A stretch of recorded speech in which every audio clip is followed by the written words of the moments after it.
So when we talk about the 2025 WNBA draft, most people are going to be talking about Paige Beckers.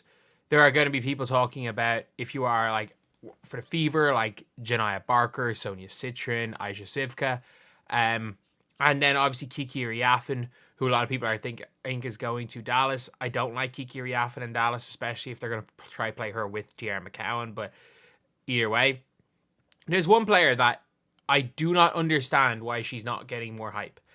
It's Dominique Malonga. And for people being like, oh, Dominique Malonga is the same age as a freshman. I want to see what Juju Watkins is born in July 2005. Dominique Malonga is born in November 2005. She is 18 years old. And because of the way the rules are, she is eligible next year. You might be saying, oh, she's not WNBA ready. She is younger than Juju Watkins. Juju Watkins is not coming into the WNBA for 2 years after Malonga. The only problem is that, okay, Malonga might be, it might take her a little bit of time to get WNBA ready, and in a 12-man roster, there's no point doing that. But when it comes to Malonga, just send her back to Europe for 2 years. Who cares? Draft her, send her to Europe for 2 years, and she's still going to be younger. She's still going to be younger than the youngest players coming out of college. Like, she gets drafted in 2025. By 2027, she will still probably be the youngest player in the WNBA. That's the truth of it all. In 2025, sorry, not in 2025, in 2027, she will be probably the youngest player in the W. And she could come next year. She is somebody already playing in EuroLeague. And yeah, she was playing in a pretty weak standard of game. But like, she can dunk with ease.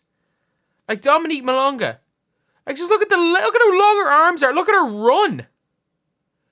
Like, she's 6'6". That is like, she is dunking. This is not like, oh, rim grazers. Like, she is dunking with ease. Like, there are videos of her drop step dunking, like doing spin move dunks in practice. Like, she is a 6'6" runner with extendo arms. We've never seen any physical specimen like this in the WNBA. She is like the last time there's probably been a physical specimen like this was Brittany Griner. But Dominique Malonga, you cannot sleep on Dominique Malonga. Like, she is going to be, if she is in the right situation, with the right development, she has the potential to be one of the best centers in the WNBA. Like, she played in the Olympics and was fine. She was absolutely fine in the Olympics. Sure, she only averaged 3 points a game. She is 18 years old. She's 18. Like, there are not that many other of 18-year-olds that I think would have done better. I think Juju Watkins at the time was 19. So, technically, no, Juju Watkins was not 18 years old. Like, we saw, there were no 18-year-olds that actually did better. Some of the pretty damn good 18-year-olds that were around, what's your one's name? The Canadian wing shooter was not as good as Dominique Malonga.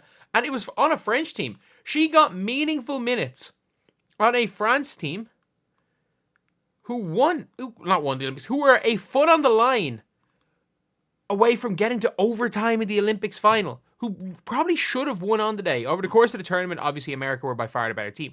But on the day, France really should have won that game. And Dominique Malonga was a key contributor to that team. So, when it comes to Malonga, like, we have to talk about her. Like, she is something we have never seen before. And I've seen mock drafts with her going as low as 10. Like, if you can get potentially the best player in this draft, like, if you're looking at the ESPN draft, this is from like a month ago? A month ago, maybe? You're looking at, where does Dominique Malonga go? They have Malonga going to the Liberty. Imagine giving the Liberty Dominique Malonga. Like, you might as well give him the next 10 titles. Oh, cool. Like, it's not like, what's her name's that old. It's not like John Quell's particularly old. So all of a sudden, you've now got Malonga, who you can send to Europe for a couple of years. And then when John Quell Jones is kind of slowing down, you've got Dominique Malonga, who can come in, play for a year or two under John Quell, and inevitably learn from her and in a couple of years become the starting center. But she is dunking with ease. She is 6'6", legitimate 6'6", and she has extendo arms. If she is willing to come to the WNBA, and it doesn't need to be next year, if she's willing to come to the WNBA in 2026, 2027, if I'm any team that wants to be in the Juju sweepstakes, I take her. I take her. Even if it's wasting a first-round pick. If you can get her at 5'6", I'm just trying to think of a team that might be there at 5 that want to be in that Juju sweepstakes. So I don't know what the Mystics are trying to do. I really don't. But the Mystics are going to be there at 6. Like, use one of your picks on taking a point guard, because you probably don't want to play Julie Van Loo long term. And then use one of your picks because you're cool at the 4-5 position. You don't need to take like a win now good wing. You can take a chance on Dominique Malonga, be bad for 2 years, and then be in the Juju Watkins sweepstakes. Imagine if, when this is all said and done, the Washington Mystics can come out with, obviously using a pick on her, but like they can take, for example, you can take an Olivia Miles. You can take someone like an Olivia Miles with that 4th pick. And then with the 6th pick, you can take Dominique Malonga, ship her off, lose for a couple more years. In 2026, be in with a chance of getting somebody like Flau'jae. And then in 2027, you're in the Juju sweepstakes. Imagine going out with a lineup of like Olivia Miles at the 1, Flau'jae at the 2, Juju at the 3. I know it's a hell of a lot of just... Then you've got like, well, to be fair, you got scoring in your wings, and then you got Malonga there at the 5, ready to come into the W in 2027, with Shakira Austin at the 4. You telling me that that's not like a playoff team? That's not one of the most exciting young teams in the W? And yeah, she's somebody that a lot of people are just kind of sleeping on. I'm seeing her fall on draft boards. I'm like, she is 2 years younger than everybody else.